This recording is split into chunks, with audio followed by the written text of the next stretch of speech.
सुप्रभातम। केंद्रीय विद्यालय जबलपुर संभाग के सभी अधिकारियों को, अध्यापकों को, छात्रों को मेरा नमस्कार। बच्चों, आज हम कक्षा 6वीं विषय संस्कृत तृतीय पाठ शब्द परिचय को पढ़ेंगे।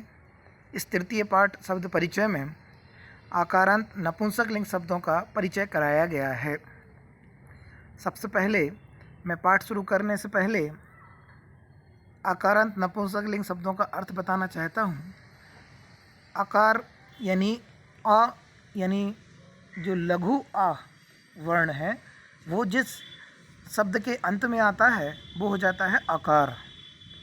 और उस शब्द के अंत में जैसे फल में आ लास्ट में आ रहा है, इसलिए वो हो गया आ, अकारांत। तो आ जिसके अंत में है वो कहलाता है अकारांत। और नपुंसकलिंग शब्द अर्थात 3 लिंगों में शब्दों को बांटा गया है। कुछ शब्द उभयलिंग में चलते हैं, तो 3 लिंगों में पुल्लिंग, स्त्रीलिंग और नपुंसकलिंग। तो ये जो शब्द हम पुल्लिंग शब्दों को हम पढ़ के आए हैं प्रथम पाठ में, द्वितीय पाठ में हम स्त्रीलिंग शब्दों को परिचय करके आए हैं, और अब हम नपुंसकलिंग शब्दों का परिचय करेंगे। बहुत सारे बच्चे पूछते हैं कि नपुंसकलिंग शब्द क्या सभी जो निर्जीव पदार्थ होते हैं उनको हम नपुंसकलिंग बोलते हैं? तो ऐसा नहीं है। न जो जिस कैटेगरी में उनको बांटा गया है वो कुछ सजीव पदार्थ भी नपुंसकलिंग में होंगे, ये आपको पाठ पढ़ने के बाद मालूम चलेगा। अभी तो हम आकारांत नपुंसकलिंग शब्दों के बारे में यहाँ पर पढ़ रहे हैं। चलिए हम पाठ को शुरू करते हैं। जो इस पाठ में जब हम इन शब्दों को पढ़ेंगे तो इसके साथ ही जो आपको दिखाई दे रहा है, एक तरफ तो हमने पाठ का एक हिस्सा, ऐसे 6 हिस्से इस पाठ के हैं। तो प्रथम हिस्से को जब हम पढ़ेंगे तो मैं इसको पढ़ के सुनाता हूँ, और फिर आपको बाजू में लिखे हुए जो रूप हैं, एतत् एते एतानि किम के कानि खनित्रम खनित्रे खनित्राणि अस्ति स्तः सन्ति श्रमिका श्रमिके श्रमिकाः चालयति चालयतः चालयन्ति, इनके प्रयोग के बारे में भी हम आपको बताएंगे। तो शब्द परिचय के अंतर्गत सबसे पहली लाइन लिखी है एतत् किम, प्रश्नवाचक चिन्ह, यह क्या है। अब एतत् का प्रयोग कहाँ पर करते हैं ये हमें समझ में आना चाहिए। एतत् किम, और उसके बाद दूसरा बताया यहाँ पर एतत् खनित्रम अस्ति, यह खनित्र है, यह खनित्र है। तो खनित्र का प्रयोग कहाँ पर करेंगे ये भी हमें देखना चाहिए यहाँ पर। तीसरी चीज़ है श्रमिका खनित्रम चालयति। जो श्रमिका है अर्थात जो काम करने वाली महिला है, श्रमिका है, वह खनित्र यानी कुदाल को, चालयति माने चलाती है। तो इस तरीके से हमने प्रश्न पूछा था एतत् किम, यह क्या है। एतत् खनित्रम अस्ति, यह खनित्रम, यह कुदाल है। श्रमिका खनित्रम चालयति, श्रमिका कुदाल को चलाती है अर्थात कुदाल से खुदाई करती है। अब यहाँ पर एक एक शब्द का परिचय देखिए। एतत्, एतत् शब्द कहाँ बनता है? जैसे एसः शब्द बनता है पुल्लिंग में, एसः, ऐसा स्त्रीलिंग में, और एतत् नपुंसकलिंग में। तो एसः, ऐसा, एतत्। तो यहाँ पर जो नपुंसकलिंग शब्द है किम, यह क्या है। तो जब हमें कोई नपुंसकलिंग शब्द के बारे में पूछना होता है तो हम एतत् का प्रयोग करते हैं। जैसे आपके समक्ष पुस्तक रखी हुई है तो पुस्तक को हम बोलते हैं पुस्तकम नपुंसकलिंग में, तो हम बोलेंगे एतत् किम, तो आप बोलेंगे एतत् पुस्तकम अस्ति, यह पुस्तक है। उदाहरण हम क्लास में भी बच्चों को बताते हैं, एषः बालकः अस्ति, एषा बालिका अस्ति, एतत् फलम अस्ति। एषः किसके साथ प्रयोग किया? पुल्लिंग के साथ। एषा स्त्रीलिंग के साथ।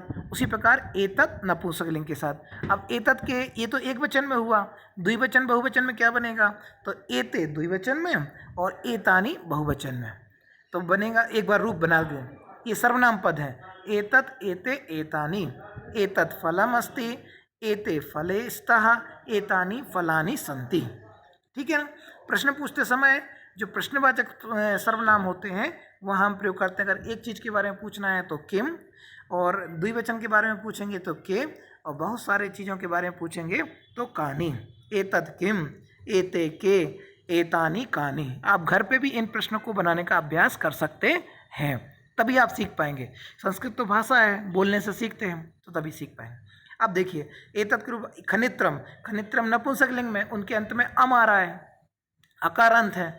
खनित्रम खनित्रे खनित्राणी, तो खनित्रम खनित्रे खनित्राणी जो रूप बन रहा है तो नपुंसकलिंग में रूप इसी तरह से चलते हैं। अब इसी के आधार पर आप फलम के रूप बनाइए, कितने सारे शब्दों के आप रूप यहाँ पर बना सकते हैं। जो आप आगे पढ़ेंगे, जो ये शब्द दिए नपुंसकलिंग, इन सब के रूप बना सकते हैं। फलम फले फलानि, ग्रहम गृहे गृहाणि, पात्रम पात्रे पात्राणि, पुष्पम पुष्पे पुष्पाणि इत्यादि। तो ये अभ्यास मैं आपको अभी बोल दे रहा हूँ कि ये आपको एक वचन, द्विवचन, बहुवचन में ये तीनों रूपों में आपको ये लिखना है। कक्षा में भी ये अभ्यास बच्चों को मैं लिखने देता हूँ, आप भी प्रैक्टिस कीजिए और लिख करके बताइए कि आपने किस तरीके से इनके द्विवचन और बहुवचन रूप बनाए हैं। चलिए मैं फर्स्ट पेज पर फिर से आता हूँ। यहाँ देखिए एतत् खनित्रम अस्ति। अब अस्ति मान होता है, अगर दो चीज़ें होंगी तो बनेगा स्तः, यानी खनित्रे स्तः, एते खनित्रे स्तः, एतानि खनित्राणि सन्ति, एतानि पुस्तकानि सन्ति। इस तरह से बहुवचन में बनेगा। तो यहाँ पर हम एक वचन पढ़ रहे हैं, अस्ति स्तः सन्ति। अस धातु है, अस्ति का अर्थ होता है, स्तः का अर्थ होता है दो हैं, और सन्ति का अर्थ होता है बहुत सारे हैं। श्रमिका, आपको मालूम है कि हम पहले एक पाठ पढ़ चुके हैं, आकारांत स्त्रीलिंग शब्द, वहाँ पर आकारांत शब्द है, श्रमिका के अंत में आ रहा है, स्त्रीलिंग रूप है। तो जैसे हमने वहाँ पढ़े थे बालिका बालिके बालिकाः तथैव श्रमिका श्रमिके श्रमिकाः, ठीक है। अब चालयति तीतहांति वाली क्रिया, चालयति चालयतः चालयन्ति, चालयति चालयतः चालयन्ति, श्रमिका चालयति श्रमिके चालयतः श्रमिकाः चालयन्ति, ठीक है। इतना समझ में आ गया।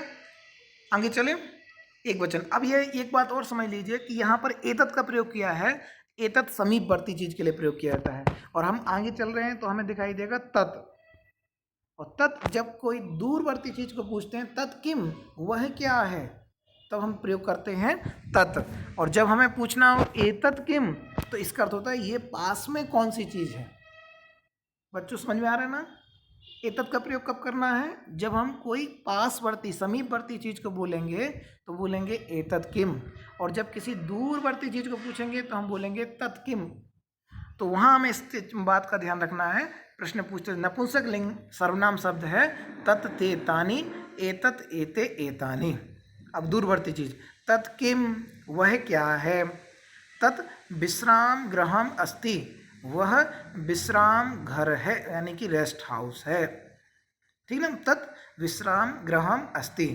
अब मैं पुनः आपसे कहूँगा विश्राम गृह के रूप चलाइए, जैसे फलम फले फलानि, तथैव विश्राम गृहे विश्राम गृहम, विश्राम गृहे विश्राम गृहाणि, ठीक है।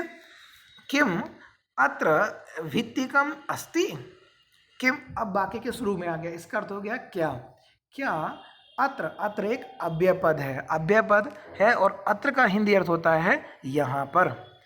क्या यहाँ पर भित्तिकम अस्ति, भित्तिकम, भित्तिकम अर्थात दीवाल, क्या यहाँ पर दीवाल है। बच्चों क्या आप चित्र में आपको दीवाल दिखाई दे रही है, नहीं, तो हम जवाब देंगे अत्र भित्तिकम नास्ति, यहाँ पर भित्तिका नहीं है, दीवाल नहीं है।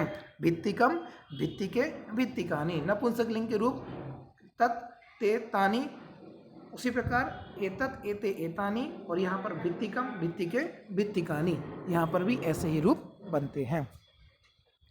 अब आते हैं, अब दूसरी चीज देखेंगे आप, ये समीपवर्ती और एक वचन में देख लिया, समीपवर्ती दूर और पास, सबको क्लियर हो गया। तत् किम, वह क्या है, तत् विश्राम गृहम अस्ति, वह विश्राम गृह है, रेस्ट हाउस है। किम अत्र भित्तिकम अस्ति, क्या यहाँ पर दीवाल है, अत्र भित्तिकम ना अस्ति, यहाँ पर दीवाल नहीं है। रूप भी तत् ते तानि, तत् एक वचन में, ते द्विवचन में, और तानि बहुवचन, ये आप रूप आगे भी पढ़ेंगे।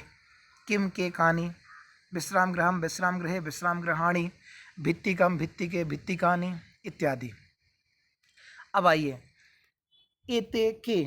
अब एते कहाँ बनता है, एतत् एते एतानि, यानी समीपवर्ती चीज में द्विवचन में एते का प्रयोग किया जाता है। आप दो पुस्तकें हाथ में लीजिए और पूछ सकते सामने वाले से एते के, तो वह जवाब देगा एते पुस्तके स्तः।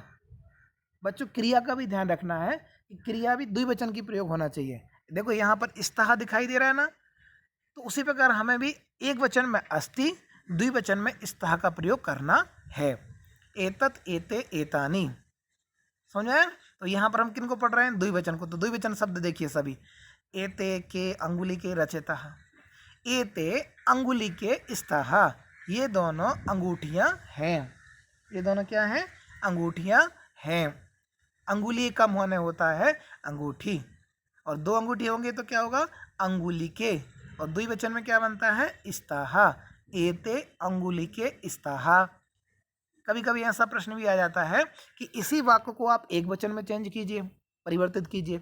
ये तो द्विवचन का हो गया, क्योंकि द्विवचन का सर्वनाम पद एते है, द्विवचन का संज्ञा पद अंगुली के है, और क्रियापद भी द्विवचन का स्तः है। अब मैं आपसे कहूँगा कि आप इसको एक वचन बनाइए, तो कैसे बनेगा? एतत् अंगुलिकम अस्ति, द्विवचन में एते अंगुलिके स्तः, बहुवचन में एतानि अंगुलिकानि सन्ति। बच्चों समझ में आ रहा है ना? आप इस तरीके से इन वाक्यों को परिवर्तित भी कर सकते हैं। अब आइए तीसरी लाइन, स्वर्णकारः अंगुलिके रचयति। स्वर्णकारः कितने हैं? एक है, इसलिए क्रिया क्या आई? रचयति। स्वर्णकार बनाता है, क्या बनाता है? दो अंगूठी बनाता है, इसलिए स्वर्णकारः अंगुलिके रचयति। स्वर्णकार दो अंगूठियों को बनाता है। आ गया बच्चों समझ में? एते के, ये दोनों क्या हैं? एते अंगुली के स्तः, ये दोनों अंगूठियां हैं। स्वर्णकारः अंगुली के रचयति, स्वर्णकार सुनार अंगूठियों को बनाता है। रचयति, रचयतः रचयन्ति, अंगुलिकम अंगुली के अंगुलिकानि। ठीक है, चलिए, और ये बाकी पढ़ चुके हैं हम आगे। अब हम चलते हैं द्विवचन दूरवर्ती चीज के लिए। द्विवचन दूरवर्ती चलेंगे। ते के, वे दोनों क्या हैं? ते कहाँ पर बनेगा? नपुंसकलिंग द्विवचन में, जैसे एते उसी प्रकार दूरवर्ती के लिए ते।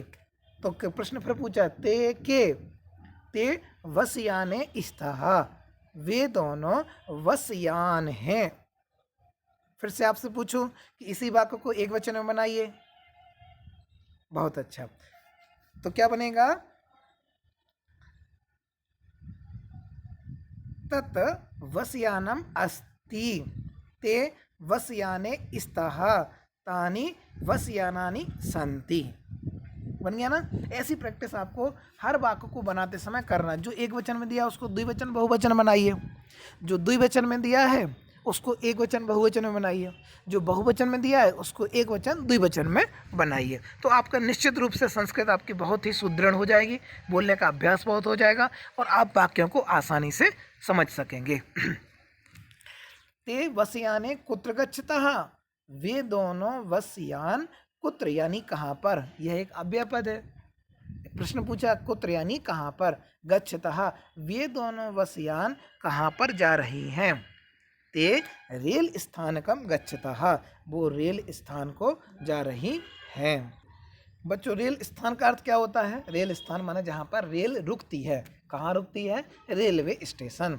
तो वे दोनों बसें रेलवे स्टेशन जा रही हैं। ते रेल स्थानकम गच्छतः, ते वस्याने रेल स्थानकम गच्छतः, ऐसा भी हम प्रयोग कर सकते हैं। पुनः रूप देख लीजिए, तत् ते तानि, तो यहाँ पर ते कहाँ पर बन रहा है? द्विवचन में। कहाँ पर? दूरवर्ती चीज द्विवचन। पुनः के, किम के कानि प्रश्नवाचक शब्द है, इसलिए के द्विवचन में। जब संज्ञा सर्वनाम द्विवचन में तो क्रिया प्रश्नवाचक क्रिया भी द्विवचन में बनेगी। ते वस्याने स्तः, ठीक ना? ते द्विवचन। अब वस्यानम, वस्याने, वस्यानानि द्विवचन है ते, इसलिए वस्याने भी द्विवचन में बना। कुत्र गच्छतः, गच्छतः क्रिया द्विवचन की है, इसलिए गच्छतः। ते रेल स्थानकम गच्छतः, वो दोनों रेल स्थान रेलवे स्टेशन जा रही है। बच्चों समझ में आ गया ये पाठ? अब मैं आगे चलूँ बहुवचन की ओर। अब बहुवचन में जब हम कोई समीपवर्ती चीज़ के लिए पूछना हो, ऐसी पुस्तकें रखी हुई हैं, हमें पूछना एतानि कानि, तो हम जरूर जवाब देंगे एतानि पुस्तकानि। तथा यहाँ पर देखिए क्या प्रश्न पूछ रहे हैं, एतानि कानि, ये क्या हैं? अब आपको चित्र दिखाई दे रहा है, चित्र देख के आप क्या समझ गए? अरे ये तो रूमाल है। तो रूमाल को संस्कृत में क्या बोलते हैं? कर वस्त्रम। कर यानी हाथ, और हाथ में लिया जाने वाला वस्त्र कर वस्त्रम। एतानी कानी, एतानी कर वस्त्राणि संति। ये क्या है? ये रूमाल हैं। पुनः मैं आपसे अभ्यास के लिए पूछूंगा, जैसा मैं कक्षा में अभ्यास करवाता हूँ बार बार इसका, कि ये कौन से वचन का वाक्य है? सर बहुवचन का। कैसे जाना बहुवचन का? सर इसके अंत में संति क्रिया आ रही है। अच्छा, तो चलिए इसको एक वचन में बदलिए। चल बदल देते हैं। एतत् कर वस्त्रम अस्ति। इसको द्विवचन में बदलिए। एते कर वस्त्रे स्तः। बहुवचन लिखा है। एतानि कर वस्त्राणि सन्ति। बहुत सुंदर। अब प्रश्न क्या पूछा है? किम एतानि पुराणानि? किम क्या? एतानि ये पुराणानि पुराने हैं। क्या ये पुराने हैं? ना। एतानि तु नूतनानि। अरे नहीं, ये तो नए हैं। अगर एक वचन होता तो पुराणम, एक वचन होता तो नूतनम। अब यहाँ बहुवचन है तो पुराणानि। किम एतानि नूतनानि? क्या ये नया? एतानि तु नूतनानि। नहीं, ये तो नए हैं। समझ में आ गया सबको? एतानि कानि, ये क्या है? एतानि कर वस्त्राणि संति। ये क्या है? ये रूमाल हैं। किम एतानि पुराणानि? क्या ये पुराने हैं? अब आप बोलोगे हैं कहाँ? तो ये अंडरस्टूड रहता है कि क्रिया का प्रयोग नहीं भी कर रहे, तब भी बहुवचन का रूप को देख करके क्रिया होगी संति। किम एतानि पुराणानि संति? ना, एतानि तु नूतनानि संति। ये तो नए हैं। रूप यहाँ दिखाई दे रहे हैं। एतानि शब्द कहाँ बनता है? सर यह एतत् शब्द के बहुवचन में बनता है। एतानि। कानी कहाँ बनता है? सर यह किम शब्द में नपुंसकलिंग में बहुवचन में बनता है। कानी। पुनः ससत एतानि कानी। एतत् किम, एते के, एतानि कानी। ये बिल्कुल एकदम मुँह जवानी शब्द याद हो जाने चाहिए। जैसे हमें कोई चीज़ एक वचन दिखाई देती है, एक वस्तु दिखाई देती है, तो हम प्रयोग करेंगे एतत् किम। जब हमें कोई दो वस्तुएं दिखाई देंगी नपुंसकलिंग वस्तुएं, तो हम बोलेंगे एते के। और बहुवचन में अगर दिखाई देगा तो प्रयोग करेंगे एतानि कानि। तो बच्चों, मैं उम्मीद करता हूँ कि आपको समझ में आ गया होगा। करवस्त्रम करवस्त्रे करवस्त्राणि, नूतनम नूतने नूतनानि, पुराणम पुराणे पुराणानि इत्यादि। ठीक है, चलिए अब आते हैं अंतिम। अंतिम यानी कि बहुवचन दूरवर्ती। जब केले, पेड़ पे केले दिखाई देते हैं ना, दूर लगे होते हैं, तो अपन क्या बोलते हैं? तानी कानी। वो क्या है? तानी कदली फलानी संति। वो केले के फल हैं। तानी कानी, तानी कदली फलानी संति। वो केले के फल हैं। कदली फलानी। मैं आपसे फिर पूछूंगा, इसका एक वचन बनाइए। बना लिया? तत् कदली फलम अस्ति। बहुत सुंदर, यही बनाया था ना आप लोगों ने। चलिए द्विवचन बनाइए। ते कदली फले स्तः। बहुत सुंदर। और बहुवचन में तानी कदली फलानी संति। ऐसा अभ्यास आपको यहाँ पर करना है। अब क्या पूछ रहा है उसके बारे में? किम तानी मधुराणी? क्या वो मधुर हैं? किम माने क्या? तानी यानी वो। तानी कानी, तानी फलानी। क्या वो पेड़ मधुर हैं? वो फल, केले के फल जो हैं। तानी कदली फलानी मधुराणी। आम। आम यानी हाँ। इसका अपोजिट क्या बनेगा? ना। आम हाँ। तानी मधुराणी पोषकाणी च। हाँ, वो मधुर हैं और पोषक हैं, यानी हमारे शरीर को पोषण करने वाले भी हैं। च संति। क्रिया क्या बनेगी? संति। तानी मधुराणी पोषकाणी च संति। एक वचनम द्विवचनम बहुवचन का रूप प्रयोग कर लें। तानी, तानी कहाँ पर बनेगा? नपुंसकलिंग बहुवचन में। तो एक वचन द्विवचन बोलिए। तत् ते तानी। तथैव किम के कानि। कदली फलम कदली फले कदली फलानि। एक कदली फल, दो कदली फल और बहुत सारे कदली फल केले के फल। मधुरम मधुरे मधुराणी। फलम मधुरम अस्ति। कदली फले मधुरे स्तः। कदली फलानी मधुराणी संति, पोषकम पोषके पोषकानी। इस तरीके से हम ये प्रयोग कर सकते हैं। बच्चों आपको इनमें बहुत सारे शब्द सीखने मिले होंगे और मैं बोलता हूँ कि आपको जो एक वचन वाक्य हैं उनको द्विवचन बहुवचन में बनाने का अभ्यास जरूर करें। अपनी कॉपी में लिख करके जरूर दिखाएं। गूगल क्लासरूम पर आप अपना होमवर्क लिख करके बता सकते हैं। अब हम चलते हैं अभ्यास की ओर। पाठ बिल्कुल छोटा है, अभ्यास की ओर देखते हैं। अभ्यास हम बहुत जल्दी इनको पूरा करेंगे। चलिए बच्चों, यहाँ पर अभ्यास शुरू करने के साथ ही हमें पहला प्रश्न दिखाई दे रहा है। पढ़िए इसको। क्या पढ़ा आपने? उच्चारणम कुरुत, उच्चारण करिए। यहाँ केवल उच्चारण ही नहीं सीखना है, आप ही तो ये भी ध्यान देना है कि ये जो शब्द लिखे हुए हैं इसके हिंदी अर्थ क्या है, एक बात। दूसरी, इन शब्दों का प्रयोग हम किस तरीके से द्विवचन बहुवचन में भी कर सकते हैं। और मैं तो और बोलूँगा कि अगर आपको थोड़ा सा टाइम हो तो आप इन शब्दों का प्रयोग करके वाक्य भी बना सकते हैं। आपको बहुत उचित रहेगा, बहुत सही रहेगा। जैसे सर एक वाक्य बना के दिखाइए आप। सर मैं दिखाता हूँ। जैसे फलम शब्द लिखा है तो हमें वाक्य बनाना है, एतत् फलम अस्ति, एतत् मधुरम फलम अस्ति। वाक्य बन गया। चलिए पहले मैं इनका उच्चारण करता हूँ, आप भी मेरे साथ इनका उच्चारण करें, फिर मैं इनका हिंदी अर्थ बताऊंगा और फिर आपको अगले प्रश्न की ओर ले चलूंगा। फलम, जोर से बोलिए, फलम। गृहम, पात्रम, पुष्पम, द्वारम, विमानम, कमलम, पुस्तकम, सूत्रम, छत्रम, भवनम, जलम। बच्चों आप लोगों ने अभ्यास किया, इसको बार बार भी आप पढ़ सकते हैं। हिंदी अर्थ, फलम का अर्थ होता है फल, खाने वाला जो फल होता है फल। गृहम, घर, हाउस, होम। पात्रम, पात्र यानी बर्तन, कोई भी बर्तन, पात्र। पुष्पम, फूल, पुष्प, फूल। द्वारम, द्वार, दरवाजा। विमानम, विमान। कमलम, कमल का फूल। पुस्तकम, पुस्तक, बुक। सूत्रम, धागा, सुई धागा है ना, सूत्रम, धागा। छत्रम, छाता, छत्रम, छाता, बारिश में लेते जाए। भवनम, भवन, मकान। जलम, जल, इत्यादि शब्द ये नपुंसकलिंग में प्रयोग किए जाते हैं। अब आइए ख, प्रश्न क्रमांक फर्स्ट का ख। चित्राणि दृष्ट्वा पदानि उच्चारयत। चित्रों को देख करके, दृष्ट्वा यानी देख करके, पदानि उच्चारयत, पदों का उच्चारण करना है।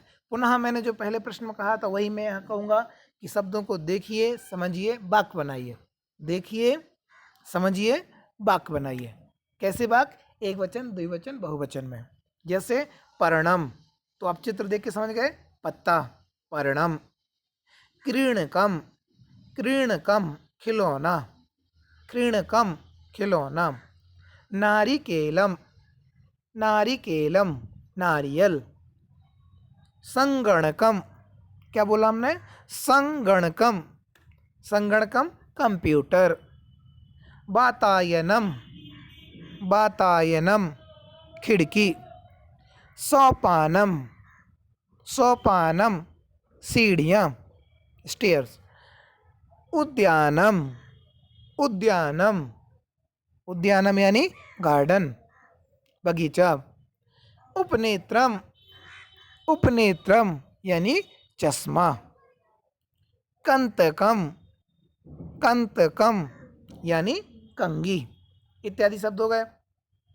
देखिए 12 शब्द आपने पहले सीखे, 9 शब्द ये सीखे, 21 शब्द हो गए, 21 हो गए। और बाकी आपने पाठ से कुछ सीखे, जैसे खनित्रम, करवस्त्रम, गृहम, विश्राम गृहम इत्यादि। तो इन शब्दों का आप एक लिस्ट बना करके एक वचन, द्विवचन, बहुवचन की सूची तैयार कर सकते हैं। आगे चलें। चलिए बच्चों, प्रश्न नंबर 2 की ओर चलते हैं। प्रश्न नंबर 2 वैसा ही है जैसा कि हम पाठ क्रमांक 1 और पाठ क्रमांक 2 में करते हुए आ रहे हैं। देखिए पढ़ता हूँ मैं। वर्ण संयोजनम कृत्वा पदम कोष्ठके लिखत। वर्णों को मिला करके पदों को कोष्ठक में लिखिए। उदाहरण दिया, पा और आ मिला करके पा, र पर रणम पर्णम। उसी प्रकार ख और आ खा, ना में छोटी की मात्रा नी खनी, और ता र अ त्र म खनित्रम। तथेव पा में उ पू, रा में आ की मात्रा रा, औड़ा में आ की मात्रा ड़ा पुराणा, और ना में ई की मात्रा नी पुराणानी। पा और ओ पो, सा और आ सा पोस, का और अ पोषकाणि पोषकाणि। तथेव क और आ क ञ, का और अ कंतक, तम ता अ और मा कंतकम, कंतकम यानी कंगी। तो खनित्रम, पुराणानी, पोषकाणी, कंतकम।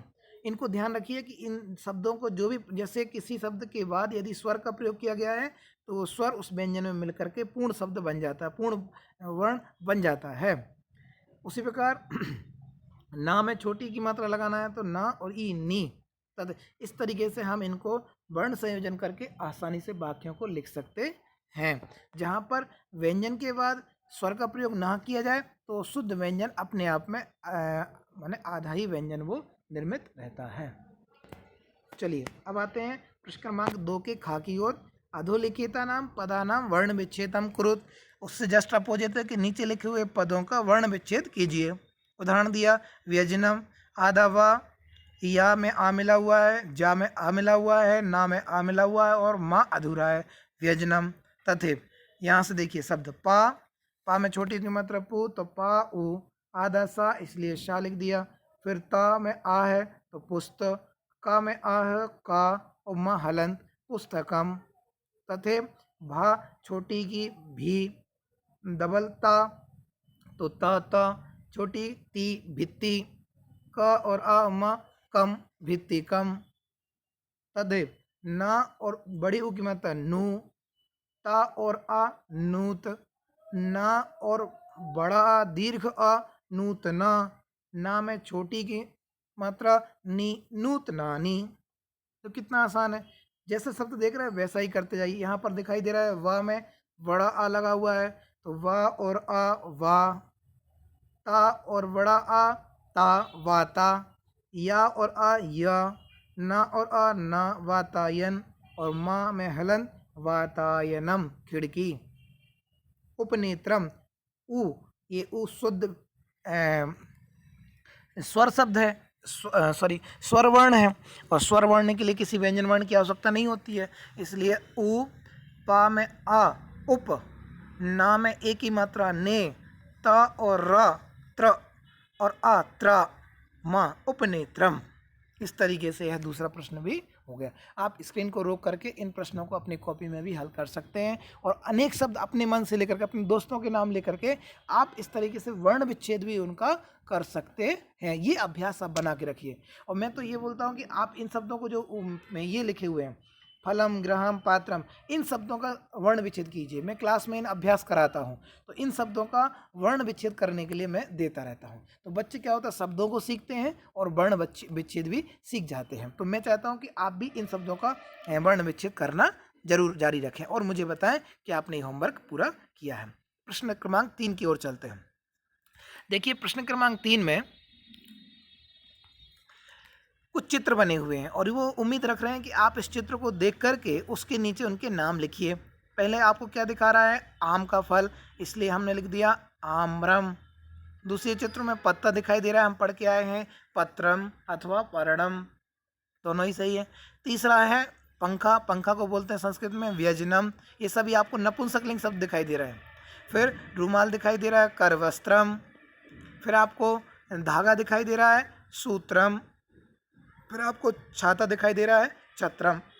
पुनः एक बार बोलिए, आम्रम, पत्रम अथवा पर्णम, व्यजनम, करवस्त्रम, सूत्रम, छत्रम। ठीक है, इन प्रश्नों को अपनी कॉपी में हल करते समय आप अपने पेंसिल से चित्र बनाइए। जितना भी आपको जो भी चित्र बनाना आता है चित्र बनाइए, उसके नीचे आपको नाम लिखना है। जरूरी नहीं कि आप मतलब फोटो कॉपी कराएं फिर चिपकाएं।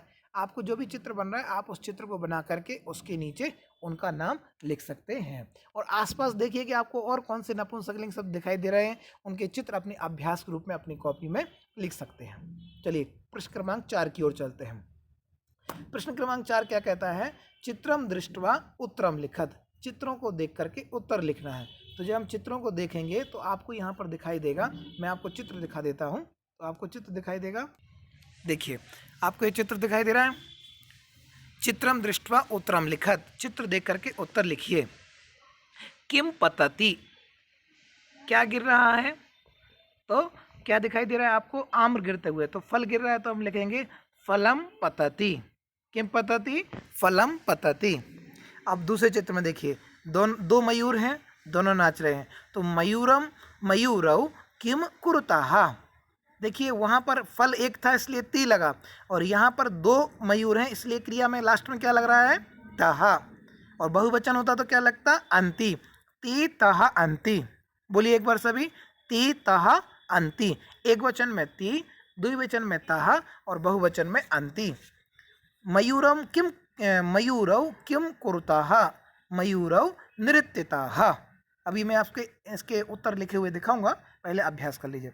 फिर एते के स्तः, ये दोनों क्या हैं? एते क्रीड़ के स्तः, ये दोनों खिलौने हैं। बालिकाः किम कुर्वन्ति, बालिका क्या कर रही हैं? चित्र बालिका पढ़ रही हैं। बालिकाः पुस्तकानि पठन्ति, बालिकाएं पुस्तकों को पढ़ रही हैं, अथवा बालिकाः पठन्ति। लास्ट में कानि विकसन्ति, कौन खिल रहे हैं? पुष्पाणि विकसन्ति। ठीक है, समझ में आया ये? चलिए यहाँ पर देखिए, पहला देखिए, यहाँ पर प्रश्न लिखा था किम पतति, फलम पतति। दूसरा चित्र देखा था मयूरम मयूरौ किम कुरुताः, मयूरौ नृत्यताः। एते के स्तः, एते के स्तः, एते के स्तः, एते क्रीड़ के स्तः, ये दोनों खिलौने हैं। बालिकाः किम कुर्वन्ति, बालिकाः पुस्तकानि पठन्ति। लास्ट में कानि विकसन्ति, पुष्पाणि विकसन्ति। इस तरीके से हमने यह चित्र, ये क्वेश्चन यहाँ पर किया। अब आइए प्रश्न क्रमांक 5 की ओर आइए। हमें क्या करना है? निर्देशानुसारम वाक्यानि रचयत, निर्देशानुसार वाक्यों की रचना करना है। कैसा निर्देश है? देखिए, एतत् पतति, ब्रैकेट में लिखा है बहुवचन, यानी इस वाक्य को बहुवचन में परिवर्तित करना है। चलिए कर देंगे, परंतु यह तो निश्चित कर लो कि जिस वाक्य को हम बहुवचन में परिवर्तित करने जा रहे हैं वह कौन से वचन का है। तो इति अगर अंत में लगा हुआ है तो निश्चित रूप से यह एक वचन का है, इसलिए उसका सर्वनाम पद भी क्या है? एतत्। एतत् पतति। तो एतत् का क्या हमने रूप पढ़े थे बहुवचन बनाने के लिए? एतत् एते एतानि। तो एतत् का बहुवचन क्या बन गया? एतानि। और पतति का ती तः अन्ति, पतति पततः पतन्ति, एतानि पतन्ति। ये पत्ते गिर रहे हैं या ये चीज़ें गिर रही हैं। चलिए इस अनुसार ये इन उदाहरण दिया। अब हम देखते हैं, एते पर्णे स्तः, ये दोनों पत्ते हैं। कौन से वचन में चेंज करना है? बहुवचन में। बहुवचने परिवर्तयत। चलिए बहुवचन में परिवर्तित करना है। एते द्विवचन में है, एतत् एते एतानि, तो बहुवचन में बन गया एतानि। पर्णम पर्णे पर्णानि, तो पर्णे द्विवचन में, पर्णानि बहुवचन में। अस्ति स्तः सन्ति, तो यहाँ पर क्या बन गया? सन्ति। ठीक है ना? तो तीनों चीज़ें चेंज करना है। एतानि पर्णानि सन्ति, ये बहुवचन में हो गया। यह पत्ते हैं। चले आगे, मैं धीरे धीरे बोलूँगा जिससे आप अच्छी तरह से इसको समझ सकें। और इनके रूप भी हमने आगे लिखे हुए हैं, तो आप उनको देख करके भी इसका अभ्यास कर सकते हैं। मयूरः नृत्यति, मयूरः नृत्यति। बहुवचने में मयूरः नृत्यन्ति। मयूरः एक वचन है, नृत्यति एक वचन है, इसलिए बहुवचन में चेंज करेंगे तो मयूरः नृत्यन्ति। जैसा कि हमने पहले पाठ में पढ़ा था, ये मयूर शब्द पुल्लिंग में आता है, तो मयूरः मयूरौ मयूराः, मयूराः बहुवचन में नृत्यन्ति। एतानि यानानि, ये कौन से वचन में है? बहुवचन में। यानानि, एतानि यानानि सन्ति। द्विवचन में करिए, एते याने, क्योंकि एतत्, एते, एतानि, तो द्विवचन में क्या बनेगा? एते। और यानानि, यानम, याने, यानानि, द्विवचन में बना याने, एते याने स्तः। छात्रे लिखतः, अब ये लिखतः इससे समझ में आ रहा है कि ये द्विवचन का है, और छात्रे द्विवचन में कहाँ बनता है? स्त्रीलिंग में। छात्रा, छात्रे, छात्राः, तो बहुवचन में बनाइए, तो छात्राः। क्रिया लिखति, लिखतः, लिखन्ति, तो यहाँ पर बहुवचन की क्रिया क्या बन रही है? लिखन्ति। छात्राः लिखन्ति बहुवचन में। नारिकेलम पतति, अब ये एक वचन में है, पतति, ती एक वचन में। कौन से वचन में चेंज करना है? द्विवचन में। तो नारिकेले पतताः, नारिकेले पतताः, नारिकेल माने दो नारियल के जो फल हैं वो गिरते हैं। ठीक है, समझ में आ गया? इस तरीके से हिंदी अर्थ समझ लीजिए। एतत् पतति, यह गिरता है। एतानि पतन्ति, ये गिरते हैं। एतत् पर्णे स्तः, ये दोनों पत्ते हैं। एतानि पर्णानि सन्ति, ये बहुत सारे पत्ते हैं। मयूरः नृत्यति, मयूर नाचता है। मयूरः नृत्यन्ति, बहुत सारे मयूर नाचते हैं। एतानि यानानि, ये यान है। एते याने, ये दोनों यान हैं। छात्रे लिखतः, दो छात्राएं लिखती हैं। छात्राः लिखन्ति, बहुत सारी छात्राएं लिखती हैं। नारिकेलम पतति, नारिकेल का वृक्ष, नारिकेल गिरता है। द्विवचन में नारिकेले पततः, दो नारियल के फल गिरते हैं। ठीक है, आगे चलें और अंतिम प्रश्न की ओर चलते हैं आज। प्रश्न क्रमांक 6, उचित पदानि संयोज्य वाक्यानि रचयत, सही पदों को जोड़ करके वाक्यानि रचयत अर्थात वाक्यों की रचना कीजिए। बच्चे यहाँ पर कुछ ऐसी गलती करते हैं, क्योंकि उसको वन साइड टू साइड वाक्य माने शब्द दिखाई देते हैं तो वो जोड़ियाँ मिलाने लगते हैं, बल्कि यहाँ पर जोड़ियाँ नहीं मिला करके वाक्यों की रचना करनी है। और वाक्यों की रचना किस आधार पर करनी है वो ध्यान से देख लीजिए। पहले तो एक तरफ लिखे हुए शब्दों को अच्छी तरह से पढ़िए और उनका हिंदी अर्थ समझिए। और दूसरा ये काम है कि उनका ये पता कीजिए कि वो कौन से वचन में है। जैसे मैं बताता हूँ आपको, अगर आपने वचन का अंदाज लगा लिया, सही सही आपने वचन पता कर लिया, तो निश्चित रूप से आप उसकी क्रिया का सही अंदाज लगा पाएंगे कि इसमें कौन सी क्रिया लगेगी। कैसे, मैं बताता हूँ। जैसे यहाँ पर कोकिले, अब ये कोकिले कहाँ बनता है? तो आपको जाना होगा पाठ क्रमांक 2 की ओर। 2 में कहाँ? स्त्रीलिंग, स्त्रीलिंग शब्द बालिका, बालिके, बालिकाः। तो यहाँ पर कोकिला, कोकिले, कोकिलाः। बताइए कहाँ पर बन रहा है? द्विवचन में, पक्का। तो इसका अर्थ होगा कि दो कोयल। ठीक है, अब कोयल क्या करती हैं? कूजती हैं, माने कूकती हैं। तो उसकी क्रिया ऐसी देखिए जो द्विवचन वाली क्रिया है। तो इसमें विकसति, नृत्यन्ति, उत्पतति, बहति, गर्जन्ति, कूजतः। तो ये द्विवचन में, तो इसकी क्रिया केवल एक क्रिया है जो द्विवचन में, वो है कूजतः। तो हमने उसके सामने वाक्य बना दिया कोकिले कूजतः, दो कोयल कूजती हैं। तथैव पवनः, पवन यानी हवा, पुल्लिंग शब्द।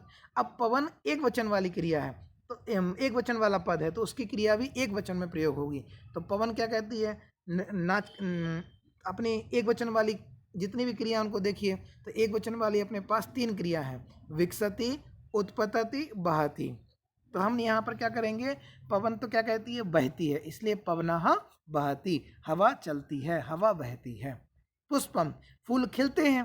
पुष्पम एक वचन में है, इसलिए क्रिया क्या चुनेंगे? एक वचन की क्रिया कितनी बची? अब 2 हैं, विकसति और उत्पतति। तो उड़ती तो है नहीं पुष्प, तो यहाँ पर विकसति, पुष्पम विकसति, फूल खिलता है। खगः, खग माने होता है पक्षी। कई लोग समझते हैं बच्चे खग माने होता है खरगोश, मैं खग का अर्थ होता है पक्षी। खगः, तो पक्षी क्या करते हैं? एक वचन है, तो खगः उत्पतति, पक्षी उड़ता है। खगः उत्पतति अर्थात पक्षी उड़ता है। फिर आइए मयूरः, ये बहुवचन है, तो हमारे पास बहुवचन की कितनी क्रियाएं हैं? 2 क्रियाएं हैं, एक तो नृत्यन्ति और एक गर्जयन्ति। तो मयूर गर्जते तो है नहीं, वो तो डांस करते हैं। तो मयूरः नृत्यन्ति, मयूर नाचते हैं। सिंह, सिंह गर्जन्ति, हो, सिंह गर्जन्ति, तो शेर गरजते हैं, शेर भी सिंहा बहुवचन पद है, गर्जंती भी बहुवचन वाला पद है, तो वाक्य उसके सामने बन गया सिंहा गर्जंती। अब बताइए बच्चों, हमने यहाँ क्या जोड़ियाँ मिलाई क्या? नहीं, हमने सिर्फ ये देखा कि जो संज्ञा पद दिया हुआ है, जो कर्तव्य पद है, वह जिस वचन में होगा उसके अनुसार ही हम क्रिया का प्रयोग करेंगे। तो हमने ये पाठ क्रमांक 1, 2 और 3 में यही पढ़ा कि हम पुल्लिंग, स्त्रीलिंग और नपुंसकलिंग शब्दों को एक वचन, द्विवचन, बहुवचन के अनुसार पहचान सकें और उनके बाद क्रिया का प्रयोग कर सकें। तो आज हम लोगों ने ये पढ़ा और उम्मीद करता हूँ कि आपको नपुंसकलिंग शब्दों का अभ्यास हो चुका होगा और आप इस तरीके से इन प्रश्नों को हल कर सकते हैं। और मैं आपको ये नहीं, यहीं पर नहीं छोड़ूंगा, मैं आपसे कहूँगा कि आप घर में बार बार संस्कृत बोलने का अभ्यास करें और ये पूछें एतत् किम है, तत् किम है, एते के, ते के, एतानी कानी, तानी कानी, और उनका हम अपनी तरफ से ही जवाब देने का प्रयास करें। एतानी पुस्तकानि सन्ति, एतानी ग्रहाणि सन्ति इत्यादि। अगर आप ऐसा अभ्यास करते हैं तो निश्चित रूप से आपको संस्कृत सीखने के लिए कोई भी रोक नहीं सकता। आप निश्चित रूप से अच्छी संस्कृत सीखेंगे और उम्मीद करता हूँ कि आप जो संस्कृत सब्जेक्ट पढ़ रहे हैं, आपको गौरव होना चाहिए कि मैं भारत की सबसे प्राचीन भाषा को बहुत ही आदर और सम्मानपूर्वक पढ़ रहा हूँ और यह मेरे आगे भी बहुत काम आएगी। एक बार पुनः सभी अधिकारियों का, इस वीडियो को ध्यान से देखने वाले सभी छात्रों का मैं बारंबार नमस्कार प्रणाम करता हूं कि वह सभी इस वीडियो को देख करके लाभान्वित हुए। और कोई भी कमी हो तो sambhavnirala@gmail.com पर आप हमें ईमेल कर सकते हैं। कोई भी शंका हो तो मैं आपकी शंका को दूर करने का बहुत प्रयास करूंगा। चलिए मिलते हैं किसी और दिन किसी और पाठ के साथ। अभी मैं आपसे लेता हूं विदा। धन्यवाद। जय हिंद, जय भारत।